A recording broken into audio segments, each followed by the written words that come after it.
A large cubical cake needs to be cut into 64 smaller identical cubical pieces. What is the minimum number of straight cuts required? तो हो सकता है आपको ये लगे कि सर ये क्वेश्चन तो पहले भी आते रहे हैं, आप इसको नया क्यों बोल रहे हैं? तो आप एक दो क्वेश्चन आगे देखोगे तो आपको समझ में आएगा मैं क्यों बोल रहा हूँ। देखो, तो सबसे पहले इस चीज को समझ लेते हैं। मान लो मेरे पास एक क्यूबॉइड है,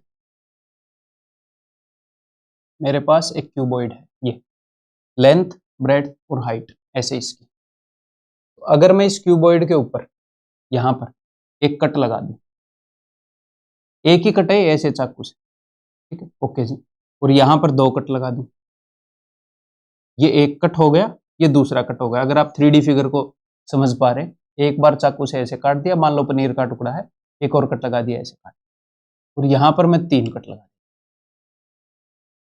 एक मतलब कि 4 हिस्सों में बांट दूंगा, 2, ठीक है। तो अगर मैंने ऐसे कर दिया तो टोटल कितने क्यूबॉइड्स में बट गया, ये टोटल कितने पार्ट्स में बट गया? तो उसके लिए हम ये देखते हैं कि भैया यहाँ पर कितने पार्ट्स में बट गया। तो आप बोलोगे सर 2 पार्ट्स में बट गया। देखो इसके 2 हिस्से हो गए, लेंथ के अलोंग मैंने 2 हिस्सों में बांट दिया, और ऐसे ब्रेड्थ के अलोंग 1 2 3 4, सर ये तो 4 पार्ट्स में बांट दिया आपने, ठीक है। ऐसे हाइट के अलोंग मैंने कितने में बांट दिया, 1 2 3, ये 3 पार्ट्स में बांट दिया। तो टोटल कितने पार्ट्स हो गए? टोटल पार्ट्स हो गए 2 इंटू 4 इंटू में 3, यानी कि 24 पार्ट्स। ये कंसेप्ट है, 2 इंटू 4 इंटू 3। क्लियर है? अब एक चीज और समझ लो कि मैंने ये जो भी डायमेंशन है, इसको लेंथ बोल रहा हूं मैंने लेंथ को 2 हिस्सों में बांट दिया, लेकिन 2 हिस्सों में बांटने के लिए मुझे कट कितने लगाने पड़े? मुझे एक कट लगाना पड़ा।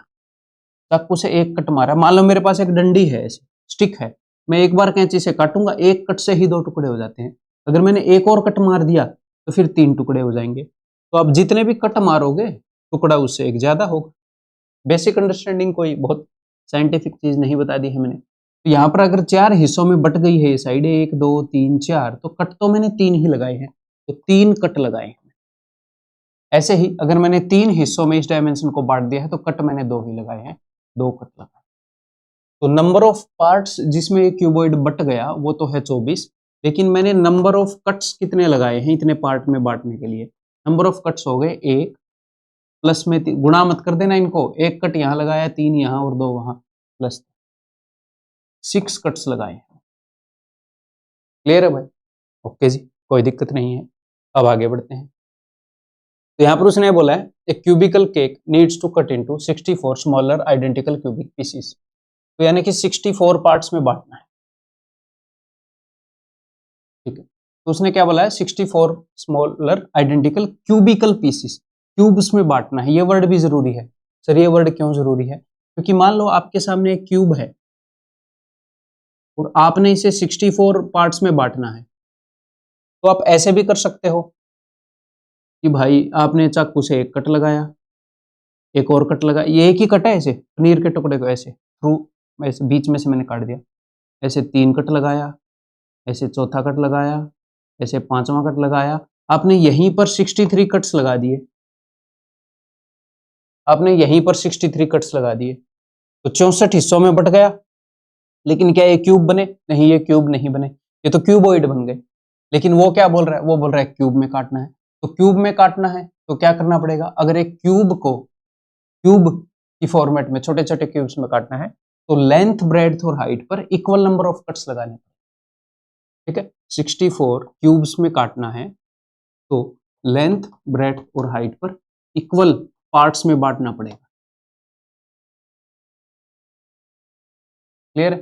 तो 64 स्मॉलर क्यूब्स में आपने बांटना है। तो अगर आप लेंथ, ब्रेड्थ और हाइट पर 64 को 3 बराबर हिस्सों में तोड़ दो, इसकी प्राइम फैक्टराइजेशन कर लो, तो 4 पार्ट्स अगर आप यहां पर कर दो, 4 पार्ट्स यहां पर कर दो, 4 पार्ट्स यहां पर कर दो, तो 4 इंटू 4 इंटू 4 64 हिस्सों में बट जाए, ठीक है। तो अगर यहाँ पर आपने 4 पार्ट करने हैं तो कट कितने लगाने पड़ेंगे? 3 कट लगाने पड़ेंगे। यहाँ पर भी 3 कट लगाने पड़ेंगे, यहाँ पर भी 3 कट लगाने पड़ेंगे। अभी तक भी हो सकता है आपको ये लगे कि सर नया नहीं है क्वेश्चन, पहले हम कर चुके हैं। डोंट वरी, ये नया कुछ उसने लाया है इसलिए मैं बता रहा हूँ। ठीक है, तो टोटल नंबर ऑफ कट कितने हो गए? टोटल नंबर ऑफ कट हो गए भैया 9 कट्स। अभी तक हम कंसेप्ट समझ रहे हैं, हालांकि यही क्वेश्चन उसने ताजा ताजा पूछा है, बट कंसेप्ट समझ रहे हैं।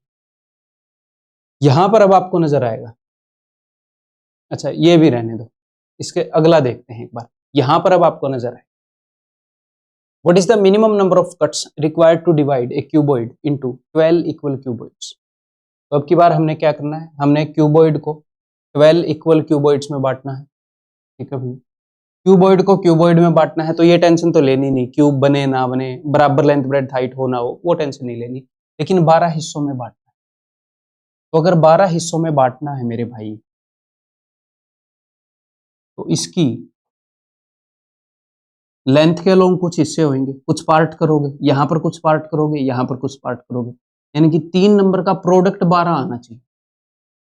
तो 12 हिस्सों में अगर आपने बांटना है और इक्वल हिस्सों में बांटना है, तो आप ऐसे भी बांट सकते हो, आप यहां पर 11 कट लगा दो, यहां पर टोटल 11 कट मार दो, 12 हिस्सों में बढ़ जाएगा।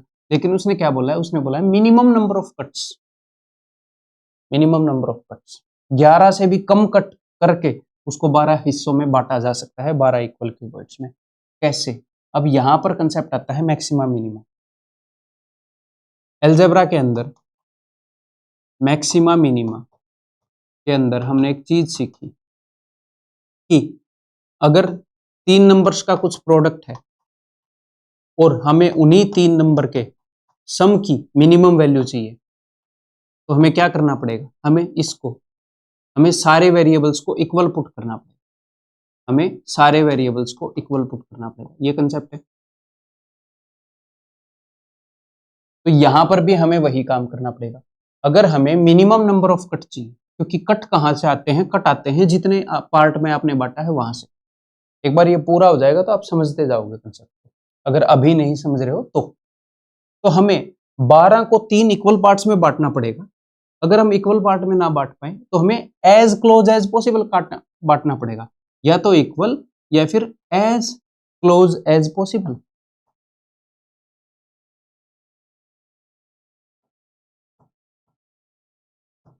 तो 12 को अगर आप यहां पर 11 कट मार रहे हो, तो आप 12 को तोड़ रहे हो 12 इंटू 1, लेकिन 12 को ऐसे नहीं तोड़ना, 12 को 3 टुकड़ों में तोड़ो, लेकिन एज क्लोज एज पॉसिबल। तो आप देखोगे 2 इंटू 2 इंटू 3, इससे ज्यादा और क्लोज के फॉर्मेट में इसको नहीं तोड़ा जा सकता। ठीक है, तो यानी कि आप यहां पर 2 पार्ट कर दोगे, आप यहां पर 2 पार्ट कर दोगे, 2 पार्ट्स में बांट दोगे, और यहां पर 3 पार्ट्स में बांट। अगर आपको नंबर ऑफ कट्स गिनने हैं, तो इस 2 से 1 कम कर दो, इस 2 से 1 कम कर दो, इस 3 से 1 कम कर दो, तो टोटल नंबर ऑफ कट्स हो जाएंगे दोस्त 4। 4 कट के अंदर काम हो जाए है। एक कट यहां मारो, 2 पार्ट में बढ़ जाएगा, एक कट यहां मारो, 2 पार्ट में बढ़ जाएगा, 2 कट ऐसे मारो, 3 पार्ट में। बात समझ में आ गई? तो इस कंसेप्ट को उसने पहली बार पूछा है, तो मैं आपके लिए ले आया, सिंपल, खत्म। तो अब इस क्वेश्चन को करोगे फिर, तो अब देखो उसने क्या बोला है, minimum number of cuts required to divide cuboid in 8 equal cuboids. तो अगर 8 इक्वल क्यूबॉइड्स में बांटना है, तो अब इस क्वेश्चन को करने का तरीका होगा, 8 को 3 हिस्सों में कर दो एज क्लोज एज पॉसिबल। तो ये तो 3 इक्वल में ही टूट जाएगा, 2 पार्ट लेंथ के लॉन्ग, 2 पार्ट ब्रेड्थ के लॉन्ग, 2 पार्ट हाइट के लॉन्ग। अगर हमें उत्तर बताना है, तो इन तीनों में से एक एक घटाएंगे कि भैया नंबर ऑफ कट्स बताने हैं, तो नंबर ऑफ कट्स हो जाएंगे जी 3। Simple, answer is equal to this. 3 cut मारने हैं सर, 3 कट में कैसे बनेगी बात, वैसे तो आप समझ ही गए होगे अब तक। एक कट यहां पर मार दो मेरे भाई, ये एक कट हो गया, ये एक कट हो गया, और ये एक कट हो गया, टोटल 8 हिस्सों में बढ़ जाएगा ऐसे। क्लियर है? आगे बढ़ जाऊं मैं। अब ये क्वेश्चन मैंने आपके लिए बनाया है, थोड़ी सी प्रैक्टिस हो जाए। तो अब की बार हमने क्या करना है, एक बड़े क्यूबॉइड को 60 इक्वल क्यूबॉइड्स में बांटना है। जी हाँ सर, तो क्या करेंगे, अगर आपको 60 पार्ट्स में बांटना है, तो आप 60 को ब्रेक कर लो, लेकिन एज क्लोज एज पॉसिबल। इसको ऐसे मत ब्रेक करना कि 6 इंटू 5 इंटू 5 30 दूनी 60, ऐसे मत करना। एज क्लोज एज, इससे और ज्यादा क्लोज हो सकता है क्या, ऐसे ब्रेक करने की जरूरत नहीं है, 60 इंटू 1 इंटू 1 नहीं, इससे नंबर ऑफ कट्स ज्यादा आ जाएंगे। यहाँ पे आप देखो कि 5 कट तो ऐसे भी कर सकते हो, 6 और 5 11 और 2 13, और हर एक में से एक एक घटाना है हमने। 13 में से 3 घटा तो 10 कट लगेंगे, तब जाकर ऐसे बटे। इसको हम तोड़ेंगे, हिट एंड ट्रायल से आएगा ये, 3 into 4 into 5, as close as possible. तो यहां पर जब आप नंबर ऑफ कट्स गिनोगे, तो यहां पर 2 कट, 4 पार्ट में बांटने के लिए 3 कट, 5 पार्ट में बांटने के लिए 4 कट, और कुल मिलाकर 9 कट में अपना काम हो जाए।